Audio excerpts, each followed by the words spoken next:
Hey there YouTube, welcome back to the channel. I'm Adam, thanks for hanging out with me for a little bit today. So, you've seen these before, I know, and I said I was going to get them out running, and I haven't. Mostly because it's been god-awful hot, and, we have had a good stretch of weather here recently. I just haven't had time to. So, today, I'm getting them out for their run. So if you guys have not seen the video, click back here, and you can check it out, and, see why there's two of these. But if you don't feel like watching that, 30-second recap. This is my original re kit that I built 2-3 years ago, and it was bone stock. Well, the RC Elf was kind enough to donate a original inbox kit from the 80s, and I didn't have the heart to build it. So I did the next best thing and bought an additional re-release kit. They're cheap-ish. And what I did is I sourced hardware and the mechanical speed control and an old radio system. Everything in here is kind of the way it would have been back when you built this in the, well, honestly, this would have been back if you had built it in the 80s, late 80s probably. So I had it paired with this high-tech radio system, which is an old 75 megahertz, big antenna crystal unit. But this one wasn't quite as old as the other one I had, and I was able to find some crystals to upgrade or to put in the receiver for this to match this radio. So this is a radio I've had since probably the early 90s. It's a high-tech Lynx. I can't remember exactly when I got it, but this was very early to mid-90s, I believe, when I got this radio. And again, 75 megahertz. Channels match. I've already checked it out. And, this was advanced for the time. This had a steering rate dial that you could adjust on the fly. You could actually roll it back and forth with your thumb as you were running it. And it actually had this little button down here. So you had a scroll wheel up here to adjust your rate. And then this little silver button here was an override. So if you were racing, you could have your steering dialed back so it didn't have quite so much throw. But if you got into a jam and you needed extra steering, as you're turning the wheel or before you turn the wheel, you could smash that button and it would give you 100% steering both sides. So that was pretty cool. It was a way back when scenario. And, cool thing, it has the 3 LED lights, so you have green when it's full battery, and yellow when it's mid-battery, and then it turns red when your batteries are low. This and the truck don't weigh too terribly much different. eight double A's and a beefy old radio kind of gives it some oomph. So, for this one is the stock yellow color. This one is the chrome yellow. And personally, I prefer the chrome yellow. It's a little bit not quite as bright and in your face as this one is. This one's a little bit more muted and duller, I guess. And it really kind of, it's hard to see on camera, but when you have, these are both stock wheels. I haven't painted either set of wheels, but when you look at them separately, the bright color of this one kind of makes the wheels look brighter, and the darker color of this one kind of makes the wheels look a little bit darker. So you can really kind of go with either color and not have to worry about the wheels too much. I'm getting a little too far in the weeds, but so going back to this one. So we have done some upgrades to this one. This one actually has oil-filled shocks all the way around. So these are the Tamiya 5520 shocks. So you can buy the single set of shocks and adjust the length for the front and the rear. Let's see, what else have we done? This one has the aluminum body post on it because I know I'm going to be tumbling this one around a little bit more. So I did put the aluminum body post on this. It has a GT-tuned motor in it, so that's going to have a significant amount more power than the stock Silver Can 27 turn is. So to try to tame the power of this guy and just keep it from flipping straight back over on his roof or, doing the crazy wheelie of death, wiggle waggle, we added some weights to the front end of this. So they're just the peel and stick-on wheel weights. You can go down to your auto parts store and buy, Harbor Freight, whatever. They're just double-sided tape, steel wheel weights. You can get lead, you can get steel, whatever. But yeah, I just stuck them to the very front end of the chassis, kind of in that empty area up front. I'll stick a picture here. Just to try to give it a little bit extra weight. not too terribly much to where the front end's bogged down all the time. So I'm hoping that, this will help keep the front end down, especially when you're lightly on the gas or off the gas. It'll help sink that front end down to get some good turning, as well as when you're on the gas, try to keep the front end from just barely touching the ground. Hopefully keep it down a little bit more. And maybe keep it from throwing itself on its roof. I don't know. I haven't driven it yet. So what I'm going to do is I'm going to take this guy out first. We'll get some running footage, and then we'll drive this one, and then I'll come back and tell you what I think, or give you the damage report. Hopefully no damage report.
All right there, guys. So that was the run of both the lunch boxes. So to be expected, the stock one was, terribly stock. It ran well. It has that bouncy characteristics and everything that I would expect. I think there's just a little bit of delay in driving it. I've gotten so used to the 2.4 systems and modern speed controls, and everything is instantaneous. And there is a noticeable bit of lag when you're running on an FM frequency and running an old mechanical speed controller, but it still performs really well. No glitching, no issues. Everything worked as designed, and thankfully, no damage. This guy, however, kind of fell under expectations just a tiny bit. Overall, it ran fine. I was expecting a little bit more speed out of it. And towards the end, I was driving around because it was really dusty when I got done. And I was just driving around the grass, playing around, trying to knock some of the dust off of it from the track. And, driving up to the house, I'm still playing with it. And I could hear an occasional noise, which was the tires spinning in the wheels spinning in the tires. So I do need to glue the tires on this one. So I think this guy is losing a bit of its punch, just from those wheels spinning inside the tire a little bit. Now on the track, I think the thing that held it back was these tires. It was just not able to get the power down or turn very well. Turning is kind of, the twofold fault. The lunch boxes aren't notorious for nimble and quick turning, but I think some of it is due to the tires. Just they're monster truck tires. They don't have much traction on a dirt, sandy track. Anyway, it was still fun. I did notice out running it, I think the front tires are catching on the bumper. Every now and then you hear burp. It's making like fart noises. So I do think I'm going to need to put a little bit larger bump stop in the bottom.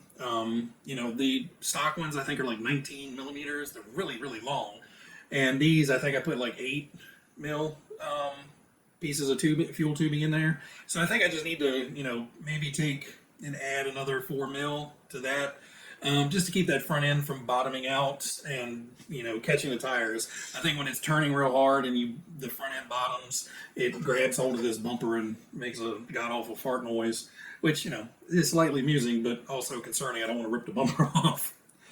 But overall, the shocks performed really well. I think the oil-filled shocks take some of the wheelie action out of it. Honestly, not quite as stiff. But, I think this bottoms out and lets it kick up a little bit faster. This actually has more travel, so I think this just wants to kind of squat and take off. But overall, happy with both of them. And now I have one that I can run around and beat on and not worry about it because this guy's going to stay in pretty pristine condition. So what did it do? So numbers-wise, not impressive. It did take a top spot at the bottom of the board. So it now is firmly holding up last place in 8th spot with a 13:29 fast lap and a 14:58 average lap. Now there was one goofy lap in there that really slowed me down in the backup and all that, but fair is fair, I'm going to count it. So the Grasshopper actually did it in 13:14 with a 14:42 average. So just a little bit slower overall in both fastest lap and average lap as the Grasshopper. Now, the Grasshopper has the kind of upper hand. It is a buggy. It is meant to go around kind of a track. Much lower center of gravity. Has tires that kind of grab. But, all in all, it's a lunchbox. It's never going to be a race car. And if it is a race car, I don't think there's much of the lunchbox left. But anyway, guys, I hope you enjoyed the video. This one's a little bit longer because we kind of had dual running videos and everything, and a track video all wrapped up in one. So hopefully everybody hung out to the end. I've got some really interesting stuff coming up. I just got a truck in the mail today that I do have to spend a little bit of time getting ready for a video. The Tyrell is in works. I've been fighting with it a little bit. Chassis-wise, fine. Body-wise, it's something. I still have the Golden Arrow cars I'm working on, and I do have some info on some bonus stuff for that as well. So there's a lot going on. The one new thing I got today that I've been waiting on to show up for a while, that one's pretty special. I really think you guys are going to enjoy that. So, if you haven't subscribed, smash that button so you don't miss anything. I do appreciate all you guys watching the videos. I do appreciate all the comments. I try to keep up on the comments as much as possible. If I miss you, I'm really, really sorry. But I think I do a pretty good job of hitting everybody in the comments section, at least replying back to everybody. But anyway, guys, everybody out there, you guys be happy, be healthy, be safe, and I will catch you guys on the next one. See ya.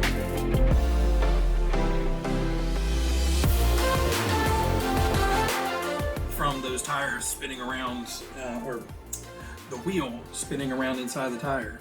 Wheels on the bus go round and round. Addam don't know how to talk.